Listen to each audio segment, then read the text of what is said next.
classroom? Who need a classroom? Who need a classroom? Who need a classroom? Who need a classroom? Who need a classroom?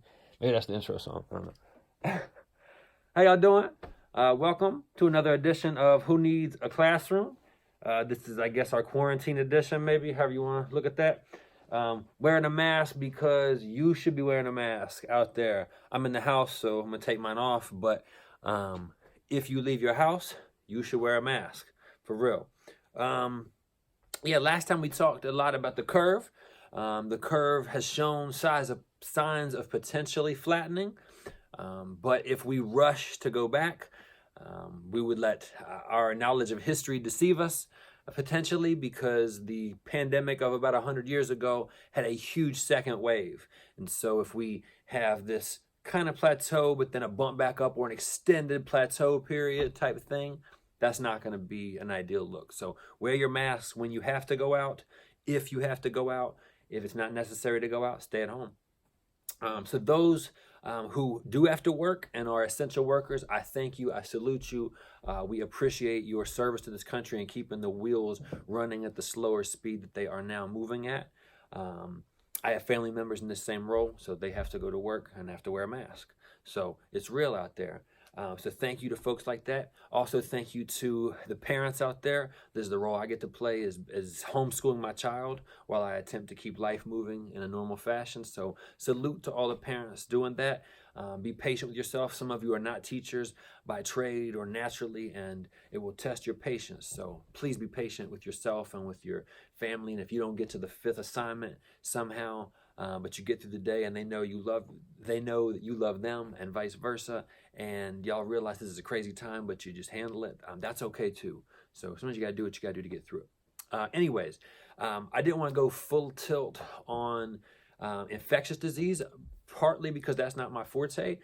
Personal behavior, health interactions, health behavior, chronic disease is more my forte. So that involves eating habits, family structures, things like the meals that you're eating. Probably some of you, that may have used to have been kind of a hallowed time for dinner. Now maybe you're eating 3 meals per day with your family. So that's a bump up. So I wanted to cover mealtime responsibilities. I used to teach a class called Weight Management. It was a senior level course. I think now, I can't remember what the title of that course is now but it used to be a course basically in various issues related to weight. So weight loss or things related to obesity or eating disorders.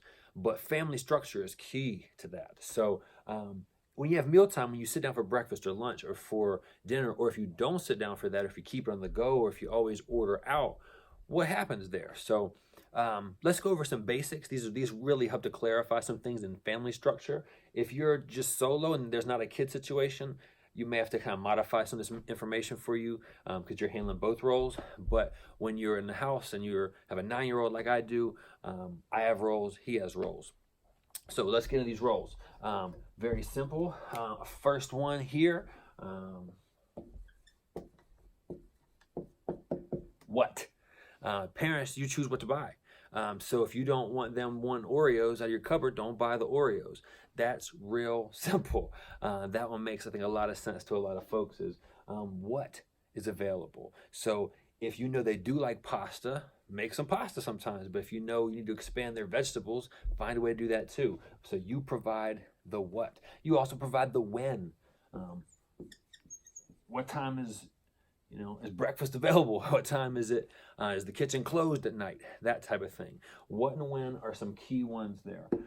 Because past that, it's hard to control for parents. And parents really end up getting into the kids' territory on responsibilities. So parents, you got what is being served, when is it available. After that, we get into kids' territory. Kids, if this is one where you can watch very young kids flex on. Take a toddler, take a 12-month-old, a 16-month-old, and you may provide something that they've liked before. The what you thought was right. Maybe the when was off, maybe it was not, but for some reason they decide they didn't want to eat. And they'll flex, they'll say, and you can't make them swallow. And it's a power dynamic that you will lose. They get to determine if at all. If they just say, nope, it's not happening, doesn't matter if you offered them the right thing. They get to determine if. They also get to determine, unfortunately, for many folks who are raised from this kind of ripple of maybe, I guess, the Depression era, and it'll probably come back now with a resurgence. But 1950s kids, of which my parents are, got it from kind of their parents of Depression era. And this relates to how much. And a lot of you guys know the phrase, clean your plate before you leave the table, that type of thing. And that's implying that the parents, again, get to be in charge of another person's responsibility. Because when a person's full, human, whatever size, if they're full, they may push back on the plate and say, I'm good, I don't want that. And so if the parent says, no, you have to finish that, then you end up with a power struggle, with that dynamic of, I'm in charge. No, you're not. I'm in charge. And you don't want that at the dinner table.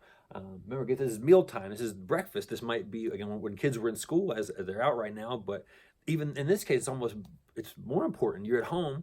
You're going to homeschool your child that day. Breakfast and the mealtime is important. You want to get off to a good start. You don't want to struggle off the bat, because then math is harder. Then spelling is harder. All that becomes harder. So getting off on a good note is excellent. So part of that gets into a couple of things that relate to all this. One is rituals. And we don't mean like some crazy ritual, just or something that has to be extremely detailed even. Just getting into that habit of, okay, we get the day rolling now around this time. We have breakfast here. Dinner kind of has this pattern to it. Maybe some night, we have this just regularity. That helps. That helps you to learn what to serve better. That helps kids to kind of time and figure out how much a little better. If they know they're going to go to a big soccer game today, they might realize that relates to how much they need to eat, or the timing of that food. So they might be able to let mom know, can I have this at a certain time, that type of thing. But that can get into your patterns and your rituals regarding food. Other things with this relates to that same thing. You don't want the dinner time or any time to become an interrogation. It's great for it to become a good time to talk and learn about each other's lives and say, how was work today and how was school today? But you really want this to be a positive place. And so we want the conversations to kind of be on the up and up. So it's more of a, what was great about your day today? Not, did you finally pay attention in algebra? Like, you want it to not feel like an interrogation, because that creates a negative cycle. The kid wants to leave the table, then they're not enjoying themselves. So don't make it the only family time of the day. Set aside some conversation time if you need to deal with those things too. But these things will help to get things guiding the right way, I think. Anything else? I think we got most of it. Related to food, careful with food bartering. Sometimes if you have a very disordered set of eating patterns, then sometimes you'll say, okay, if we can do vegetables this much, we can have this dessert. Or we can go to McDonald's on Friday if you can get through this. You can make that work, because again, you can kind of make any kind of carrot work for you, I think, better than a stick.